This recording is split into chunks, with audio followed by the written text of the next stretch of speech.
Mesdames et messieurs, fidèles téléspectateurs de Canal Congo Télévision, nous nous retrouvons en tout cas aujourd'hui pour notre deuxième numéro de votre nouvelle émission École du Changement. À travers cette émission, nous voulons interpeller toute la population congolaise, toute la classe politique congolaise pour voir dans quelle mesure nous pouvons en tout cas rectifier le tir par rapport à la façon dont les Congolais conduisent leur pays depuis pratiquement plus de 60 ans, à la manière dont les Congolais se comportent au quotidien à travers les rues, nos quartiers, à travers nos avenues, tout ça, et pour parler de cette problématique-là, du changement de la mentalité, du changement de l'homme congolais. Nous avons aujourd'hui sur ce plateau M. Alain Bolodjoa, qui est un spécialiste de développement. Il est aussi coordonnateur de la nouvelle classe politique de l'opposition. Donc avec lui, nous allons en tout cas essayer de voir dans quelle mesure nous pouvons contribuer à ces grands débats sur le changement de mentalité dans notre pays. M. Alain Bolodjoa, en tout cas, bienvenue sur ce plateau de l'école du changement. Je ne sais pas, vous vous rappelez, le président honoraire, l'ancien président Joseph Kabila Kabange, s'était plaint qu'il avait réalisé beaucoup de choses dans ce pays, mais n'a pas en tout cas su changer l'homme congolais. Et vous, au quotidien, là où vous vivez, vous vous rendez quand même compte que l'homme congolais ne se comporte pas bien.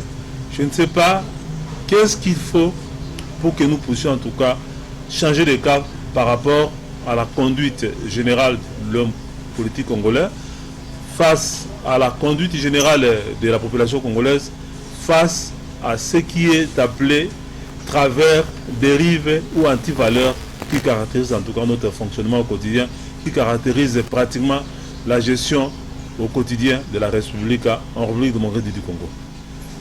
Oui, en tout cas, merci beaucoup pour l'opportunité.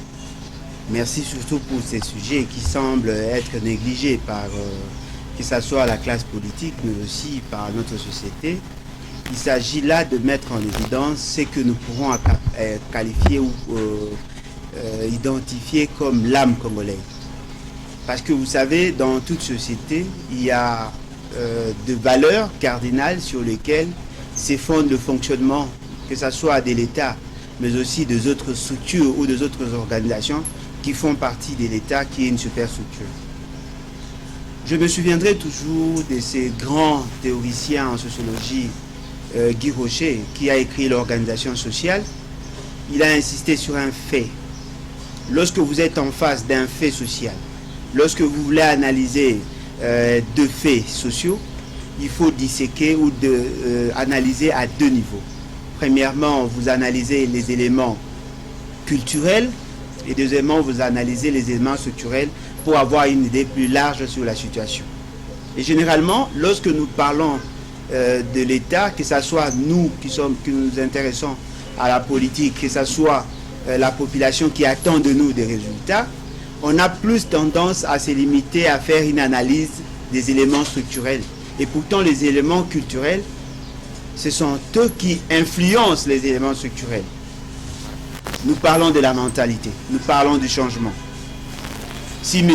Kabila avait dit en son temps qu'il n'a pas su transformer l'homme congolais, la question que nous devons nous poser, qu'est-ce que lui a constaté comme les pesanteurs, qu'est-ce que lui a constaté comme la situation de la population congolaise ou de l'homme congolais, comment devrait-il agir pour arriver à transformer cet homme? Vous allez vous rendre compte qu'il n'allait pas donner la meilleure des réponses. Parce que déjà au départ, il faut savoir qu'il ne revenait pas à l'institution président de la République de transformer l'homme congolais. Il revenait plutôt à la société de manière générale, ou sinon à l'État, pris ici dans son sens. Non, mais le chef de l'État, comme le tout premier citoyen, il a quand même la responsabilité de l'impulsion. Bien évidemment, il a une part de responsabilité, mais la mission n'est pas dévolue au seul président de la République. Parce que le président de la République, en tant que la première des institutions, donne dans une certaine mesure le go pour que nous arrivions effectivement à résoudre ou à atteindre cet objectif. Mais il y a aussi d'autres institutions. Par exemple, le Parlement, le gouvernement, le cours des tribunaux. Mais il y a aussi les familles. C'est-à-dire qu'au niveau microscopique, on devait sentir qu'effectivement, il y a une vision cohérente qui est dégagée au niveau de l'État et où on peut intervenir toutes les composantes de l'État. C'est-à-dire, vous avez l'État collectivité, mais aussi l'État institutionnel. Mais lorsque on constate qu'il y a un ça ne va pas, la question, la première, c'est quand est-ce que les choses ont commencé à basculer? Et qu'est-ce que nous voulons? Parce que dans le processus enseignement-apprentissage et même dans la démarche de M. Kabila, il devait d'abord se poser la question, quel type d'homme ou de citoyen voulons-nous avoir? Et comment procéder ou quelles sont les méthodes et techniques que nous devons appliquer pour arriver? Parce que moi, je pense... Vous, en tant que spécialiste de développement, Alain Bolodjoa, je ne sais pas, tel que vous analysez la société congolaise, les défis que nous avons en tout cas relevés, parce que vous constaterez, malheureusement avec moi, que les colonisateurs belges ont laissé un type de citoyens congolais. Mais 60 ans après, nous avons connu beaucoup de déviations. Et aujourd'hui, là, c'est un type de citoyen qui verse dans l'incurie, qui verse dans la primauté de l'intérêt particulier sur l'intérêt général. Les citoyens qui s'allient aux intérêts étrangers contre les intérêts nationaux, les citoyens qui ne respectent pas les biens publics, les citoyens qui, dans sa vie quotidienne, ne respectent pas la loi. Voilà les citoyens congolais d'aujourd'hui que le colonisateur belge n'a pas laissé.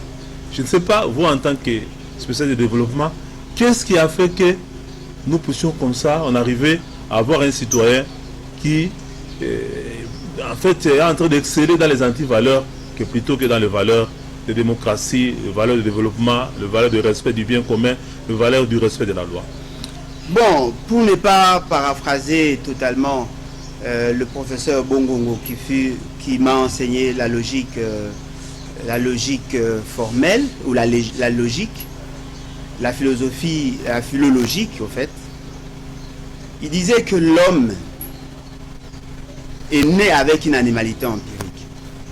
C'est-à-dire que l'homme brut amène en soi un système de valeurs qui peut aussi aller aux antipodes du système de valeurs de la société. Seule la loi peut le redresser. C'est-à-dire qu'aujourd'hui, lorsque nous nous posons ces questions, c'est comme si nous ne savons pas que l'homme a en lui des pesanteurs ou des pesanteurs qui l'empêchent, n'est-ce pas, à se conformer aux normes. Comme quoi, par exemple? Comme par exemple, le souci de la liberté lui permet de faire des choses qui vont à l'encontre du système de valeurs adopté par la société. Et dans l'organisation de la société, tout en sachant que l'homme peut aller dans ce sens, on a donné le pouvoir coercitif à un certain nombre d'institutions justement pour essayer de redresser l'homme et de l'amener dans la vision ou sinon dans le système adopté par la société. C'est ce qu'on appelle la norme, c'est ce qu'on appelle la loi. Et au niveau institutionnel, vous allez vous rendre compte que nous avons nous avons le cours des tribunaux qui sont là, mais aussi en amont nous avons la famille, nous avons l'école, nous avons la société civile ou sinon les églises. Toutes ces composantes de l'État ont pour mission de modeler l'homme et de l'amener à répondre aux besoins de l'État ou de la société. Donc, comment on peut expliquer cette faillite générale au niveau de la famille, au niveau des églises, au niveau des écoles, au niveau même de l'État? Non, mais c'est justement parce que nous avons tourné le dos à ces systèmes de valeurs, mais aussi l'État est devenu de plus en plus défaillant, parce que la défaillance de l'État est non seulement cause, mais aussi conséquence de ce que nous fustigeons.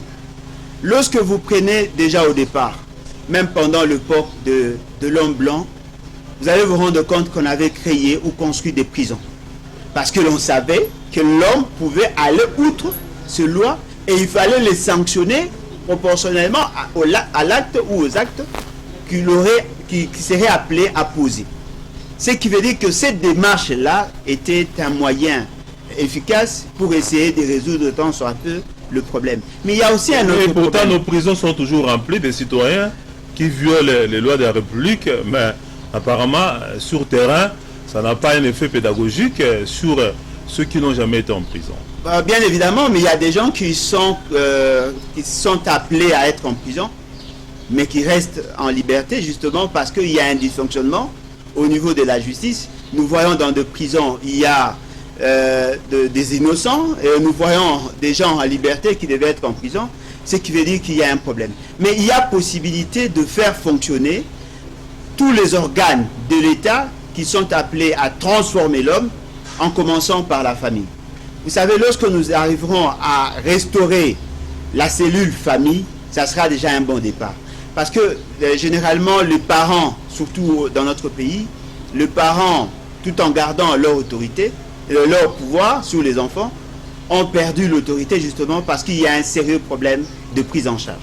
C'est-à-dire que les parents qui n'ont pas de moyens de subvenir aux besoins des enfants, eh ben, ils apparaissent aujourd'hui des missionnaires, et les enfants cherchant à vivre ou à survivre commencent à adopter des philosophies qui sont contraires à la philosophie de la famille de départ, ce qui fait qu'aujourd'hui, nos familles produisent des citoyens qui ne répondent pas aux normes. Mais il y a aussi le reste de la société. Combien de fois on apprend à nos enfants comment corrompre et comment se faire corrompre? Lorsqu'on demande à nos enfants d'amener de papier hygiénique, des savons, dans le cadre des travaux manuels, c'est une manière de faciliter ou de favoriser la corruption, parce que rien à voir avec la finalité, avec l'objectif pédagogique de travaux manuels. C'est-à-dire que c'est la société, ou sinon notre environnement, qui jette en nous des sémences qui facilitent à ce que la société soit... Et pourtant, en matière d'encadrement des enfants, par exemple, il existait une structure spécialisée pour l'encadrement des enfants. Ici à Kinshasa, on appelait ça Kingabwa. C'était géré par Maman Charlotte Moulumba, qui est sur place ici, qui a une espérance à partager. Par exemple, quand un mineur se retrouvait au-delà de 18 heures dans la rue, on l'arrêtait et on interpellait son parent qui payait les amendes. On a même vu par exemple des enfants, même des responsables du pays, payer des amendes pour leurs enfants qui ont été retrouvés comme ça au-delà des 18 heures dans la rue. Et quand par exemple ces services-là faisaient la ronde dans les hôtels, dans le lieu de vente des boissons, on retrouvait par exemple des mineurs là-bas, mais les responsables de cet établissement a été sanctionné. Mais cette structure-là, par exemple, est mise en veilleuse depuis tout un temps. Et aujourd'hui, on retrouve des enfants de 5 ans dans la rue au-delà des 18 heures. Et ça ne dérange personne. Bon, il faut être... bon, tout en soutenant cette idée, mais je pense que nous devons intégrer toutes les variables explicatives de la situation. Pourquoi trouvons-nous des enfants au-delà de ces heures-là? C'est justement parce qu'aujourd'hui, les parents n'ont pas la capacité de prendre en charge la survie ou sinon tout ce qui est besoin physiologique des enfants. Ce qui fait qu'aujourd'hui, vous allez trouver des enfants au-delà de ces heures. Mais si on doit arrêter, on risque d'arrêter tout Kinshasa. Parce qu'aujourd'hui, il y a un phénomène, la pauvreté, qui conditionne ces enfants-là à être en dehors de leur maison, et justement parce qu'ils n'ont pas d'encadrement.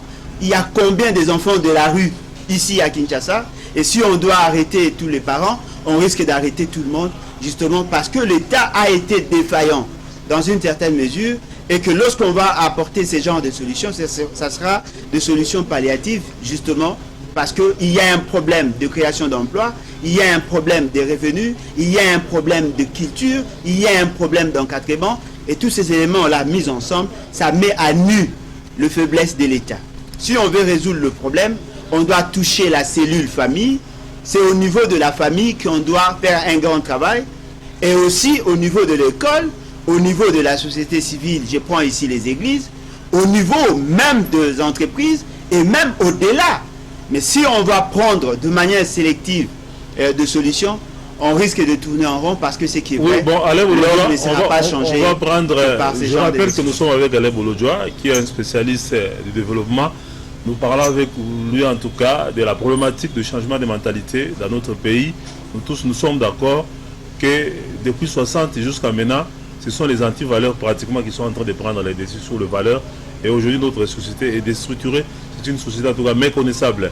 Nous prenons par exemple le cas de non-respect de la loi et des réglementations.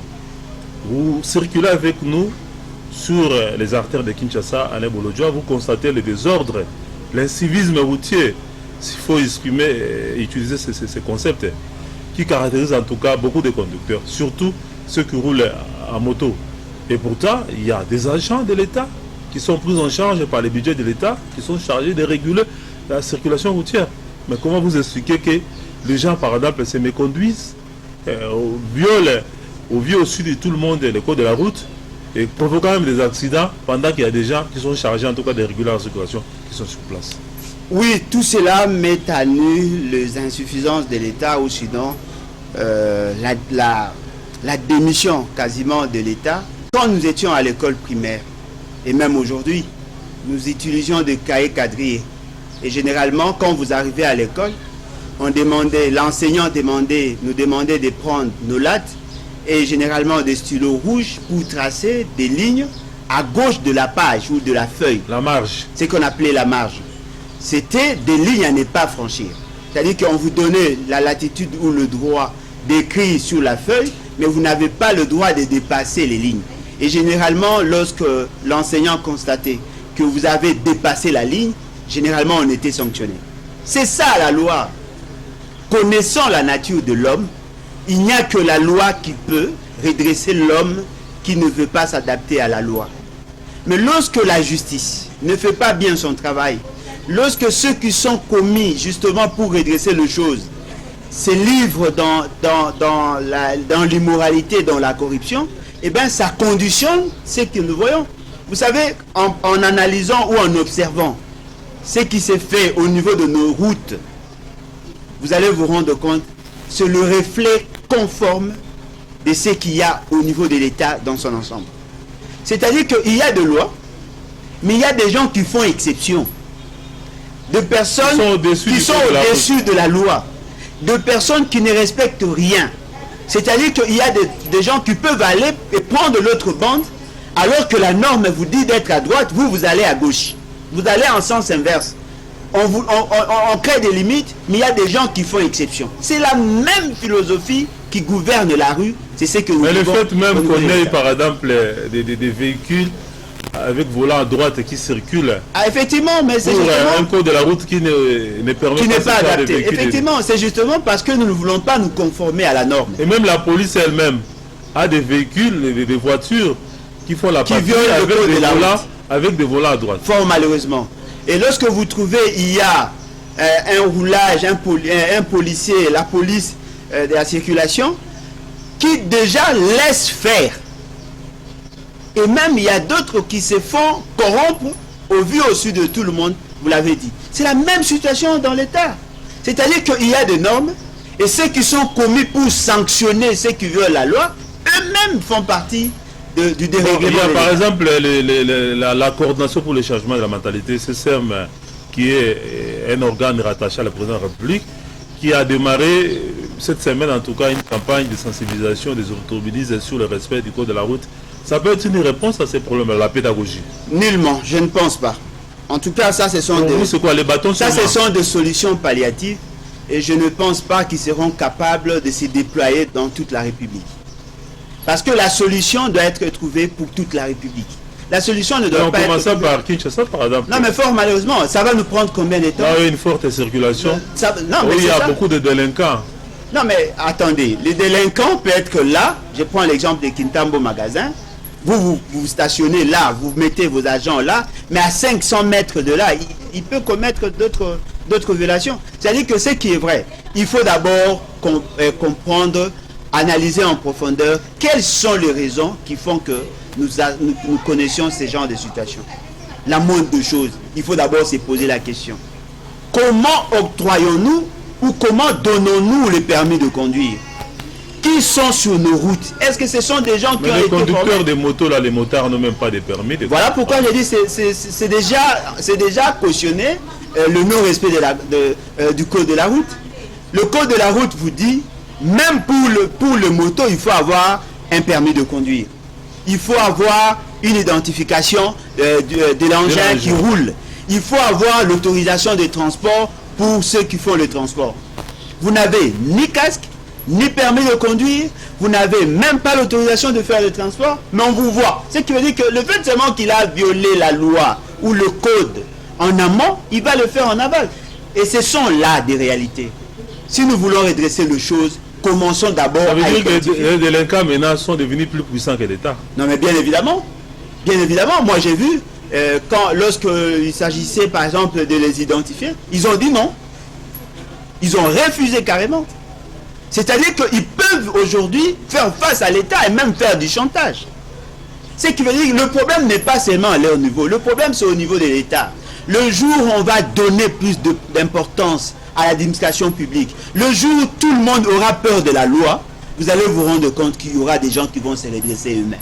Oui, Alain Bolodjoa, un autre cas de figure en tout cas qui va illustrer à suffisance la déliquescence en tout cas de l'homme congolais, de sa mentalité. Vous prenez le domaine de la salubrité publique par exemple. Vous vous rappellerez sûrement sous le maréchal Mobutu à une certaine époque. Il y avait un service d'hygiène qui fonctionnait et qui circulait pour contrôler les installations hygiéniques, l'état de salubrité, en tout cas dans l'environnement où vivent les Congolais, les Aérois à l'époque. Mais aujourd'hui, quand vous circulez à l'Aérodroit, vous allez vous retrouver devant le parcelle, dans la rue. Les routes sont devenues des dépotoirs. Il y a même plein de nappes de couleur verdâtre où en tout cas sont mélangés les immondices et la saleté. Vous allez vous rendre compte par exemple les caniveaux conçus pour assurer l'évacuation des eaux se transforment en dépotoirs. Vous allez vous rendre même compte que les différentes rivières qui devraient assurer en tout cas l'écoulement des eaux de pluie et même faire circuler l'eau de pluie, tout ça se transforme en dépotoir, en poubelle à ciel ouvert. Est-ce que tout ça là, l'homme qui vit comme ça en face de sa parcelle, avec suffisamment de poubelles, de la saleté, et qui est à l'aise comme ça, comment vous expliquez ce phénomène, vous en tant qu'espécialiste de développement? Bon, là, est-ce que là c'est seulement l'État ou l'homme lui-même aussi est devenu pratiquement déliquescent dans sa tête? Non, au départ déjà, dans la création de l'État, on savait que l'homme pouvait être emporté par ses sentiments. Parce que généralement, l'homme brut, l'homme qui n'a pas été modelé, l'homme qui n'a pas subi une certaine transformation, se comporte... il n'a pas la notion de la propriété. Il n'a pas de notion, même s'il en a, il est prêt à sacrifier les autres, justement parce qu'il veut vivre dans la liberté. Ce qui veut dire quoi en clair? Ce qui veut dire qu'aujourd'hui, si nous voulons résoudre le problème, on ne va pas se contenter de constater ce que la population fait. Oui. On doit plutôt mettre l'accent sur ce que l'État fait et devait faire. C'est à ce niveau. Vous dites ici qu'il y avait un service d'hygiène, mais ces services continuent à exister. Mais qu'est-ce qu'on en fait? Ces services-là existent. Parce que si vous allez par exemple au niveau de frontières, à l'aéroport, il y a le service d'hygiène qui est là. Vous allez au niveau de l'administration, il y a tout un département. Mais pourquoi on n'arrive pas à utiliser ces services? Ou pourquoi on n'arrive pas à créer des brigades d'insalubrité? Pourquoi on n'arrive pas à contraindre les gens à être propres? Parce que là, il s'agit là de la santé publique. Est-ce que là, pour le faire, il faut vraiment des moyens? Bien évidemment, il faut avoir des moyens, mais il y a possibilité d'en créer. Le problème, c'est que nous sommes dans des paradigmes qui n'ont pas démontré leur efficacité. Il y a possibilité aujourd'hui de créer des fonds d'assainissement, c'est possible d'en créer. Et ce qui nous manque, c'est des gens qui ont une grande vision. Ces fonds aussi peuvent être alimentés par les amendes qu'on peut payer à tous ceux qui ne se conforment pas aux règles de salubrité. Bien évidemment, on peut créer, et même les industries qui émettent les déchets peuvent commencer à contribuer, et cela va permettre, on va instituer des taxes, cela va permettre à ce qu'on puisse renflouer les caisses. Mais là, il ne faut pas oublier l'éducation aussi de la population. La sensibilisation fait partie des instruments ou des techniques pour atteindre l'objectif.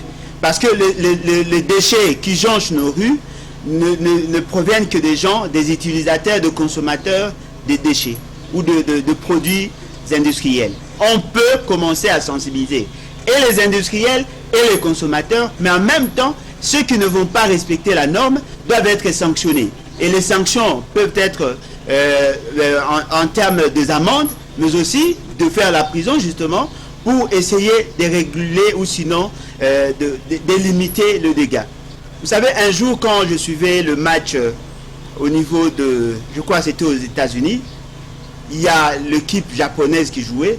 À la fin du match, nous avons vu les Japonais commencer à ramasser tout ce qu'il y avait comme déchets. Eux-mêmes, sans qu'on les pousse à le faire. Ces déchets-là les ramassent. Justement parce qu'ils avaient compris que c'était pour leur intérêt. Et ils ont donné de leçons aux Américains parce que pour les Américains, ils étaient libres. Ils savaient qu'il y aurait un service qui viendrait après pour ramasser. La sensibilisation a de l'importance. On doit commencer à éduquer nos enfants dès le bas âge.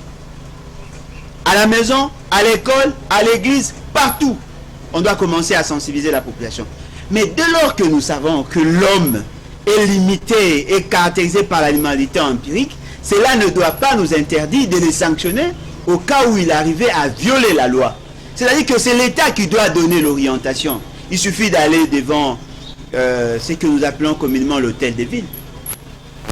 Non loin de l'hôtel des villes, il y a des poubelles, il y a de la saleté. Ce qui veut dire que l'État lui-même n'est pas modèle. Donc on peut dire que la saleté c'est dans l'ADN des Congolais. Effectivement, c'est ça la réalité. Mais maintenant pour redresser les choses, nous devons arriver à sanctionner. Et c'est ce que nous proposons. Oui, bon, Alain Bolodjoa, nous sommes en train en tout cas de courir très rapidement derrière le temps. Nous prenons aussi un autre cas d'anti-valeur à bannir, c'est l'intolérance politique. Cette intolérance-là, en tout cas, nous sommes dans une république démocratique, supposée être un état de droit, supposé être un pays habité par des gens qui acceptent le droit à la différence, des gens qui acceptent la liberté d'opinion, les droits des autres d'être différents de nous, même à travers des opinions.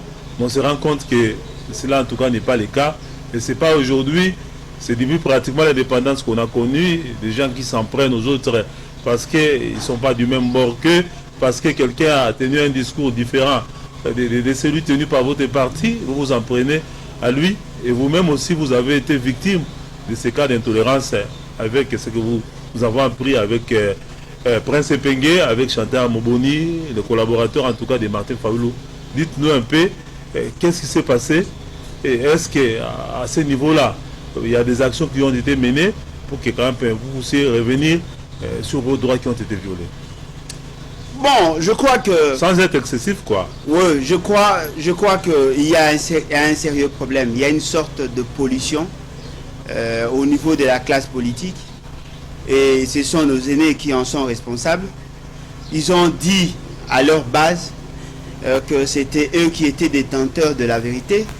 Ils ont dit à leur base qu'ils ne devaient pas accepter que les autres puissent avoir un autre point de vue. Et pourtant, les partis politiques sont des écoles par excellence pour apprendre aux uns et aux autres les valeurs citoyennes, les valeurs démocratiques et républicaines. Fort malheureusement, ça n'a pas été le cas. Et c'est ce qui fait qu'aujourd'hui, tous ces jeunes-là deviennent de plus en plus manipulés. Ils font des choses justement par fanatisme et au finish, on impose à tout le monde l'intolérance. La beauté de la démocratie réside dans la contradiction. Nous ne sommes pas tous appelés à avoir la même vision ou sinon avoir la même approche. Sinon on va créer le parti-État. On risque de créer un parti-État, une pensée unique. Et d'ailleurs, les Français le disent, c'est dans le choc des idées que jaillit la lumière. On ne peut pas tous avoir la même approche. On peut avoir la même vision sur ce que nous voulons faire du Congo, mais on ne peut pas avoir la même vision sur comment y arriver. C'est ça la contradiction. Mais lorsque vous avez votre idée, lorsque vous soutenez votre leader du parti, n'imposez pas aux autres votre approche. Sinon, on allait se poser la question. Aussi, par exemple, ceux qui s'opposent à ceux qui sont au pouvoir, des fois, ils sont excessifs dans leur discours. Non, mais excessif. C'est ce qui énerve les militants. Non, mais attendez, excessif. Un discours incendiaire, extrémiste. Oui, excessif, probablement. Mais la question que nous devons nous poser, est-ce à eux de se rendre justice? C'est ça le problème. On a pollué, on a farci les esprits ou les cerveaux de nos concitoyens en leur donnant des informations du genre tel est Dieu et quand on l'attaque, c'est une forme de blasphème. Ça, nous ne pouvons pas accepter. nous sommes une république qui se veut démocratique. C'est-à-dire qu'il y a des gens qui sont appelés à vous critiquer. Il faut supporter. Essayez un peu de vous imaginer. Je prends le cas ici de l'UDPS. L'UDPS, qui a mené son combat pendant plus de 37 ans, d'après ce qu'on nous dit, l'UDPS n'a eu qu'à critiquer. N'a eu qu'à critiquer. Et pendant qu'ils étaient dans l'opposition, ils ont violenté le parti du pouvoir.